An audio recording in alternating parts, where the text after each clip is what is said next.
The motivation is that we've been involved in education from the word go in this country. The Anglican Church has been providing primary education, secondary education, and teacher education. We are feeding each and every university, mainly the University of Zimbabwe. We now have doctors, we have engineers.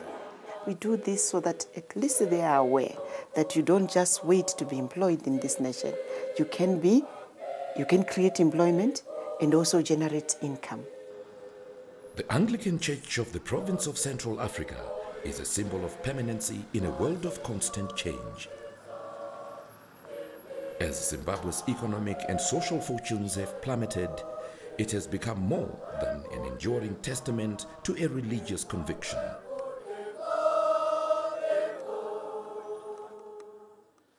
To these children is the foundation of their future. Without an education, none of them would be going anywhere.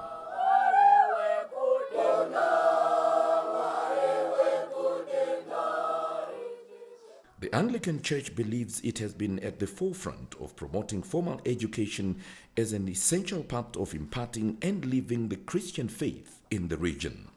From establishing the first formal school in Zimbabwe in 1891, it has now set up 8,179 schools across the nation, giving young Zimbabweans the best possible start in life.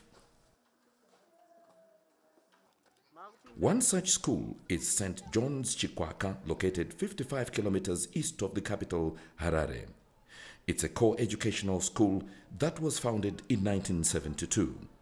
It started as an F2 school with a very small enrollment from the Shelley Cripps Children's Home that is just across the road.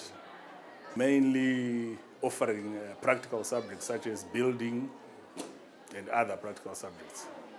But by 1985, it changed to an F1 school, where emphasis now was on academic subjects. From these very humble beginnings, with a modest enrollment, it has now more than 975 students, slightly more than half of them being girls. It's incorporating practical life skills in the day-to-day lives of students.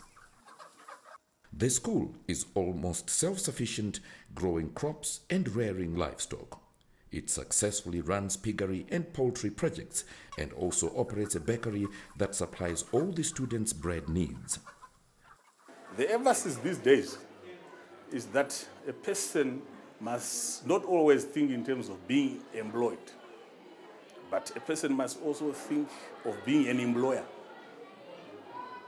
So all these skills, if they are mastered, they can help our students to graduate and be capable of being employers.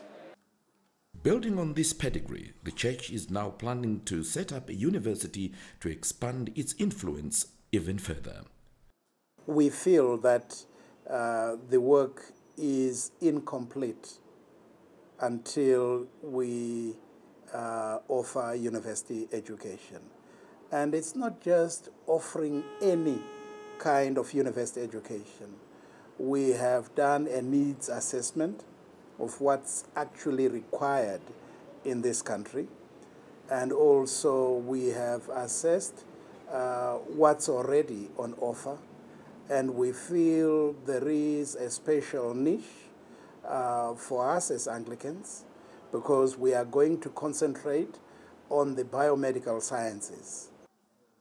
While there has been an impressive growth in the number of centers of higher learning in recent years, the church has observed that the conventional tertiary education model offered at many of them overemphasize individual student achievement and success while ignoring the role played by the communities that nurture students.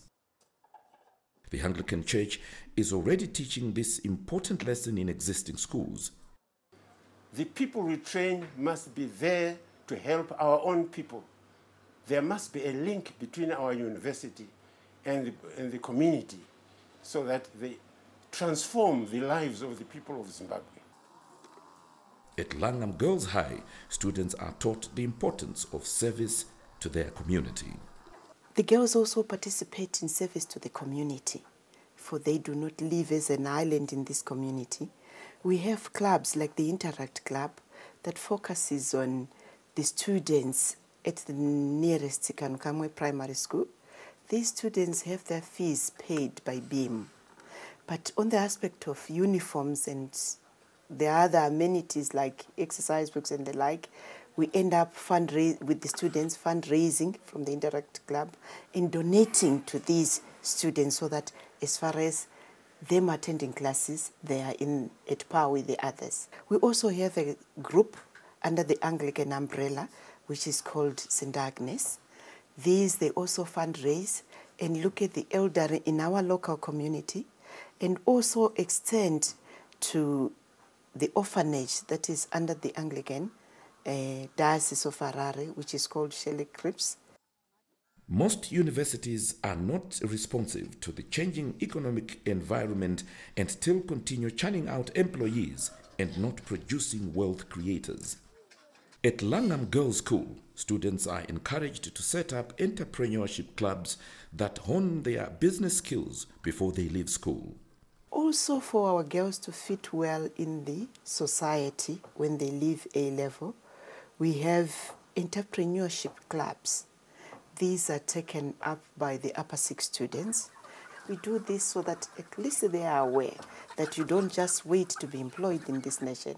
You can create employment and also generate income.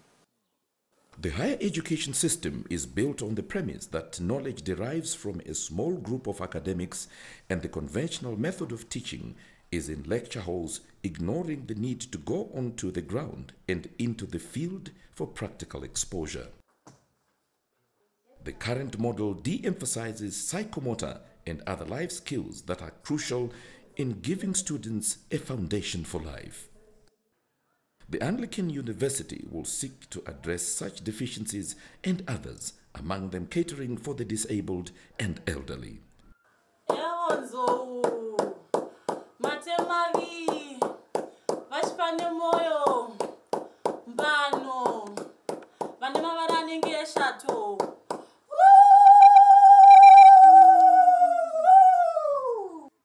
As such, the church will set up a lifelong learning center which wields elementary life skills in communication, creative thinking, people skills, information and media literacy, communication technology, ethics and values, business, financial and entrepreneurial skills, among others. This university produces students who are prepared to provide solutions to the challenges facing Zimbabwe.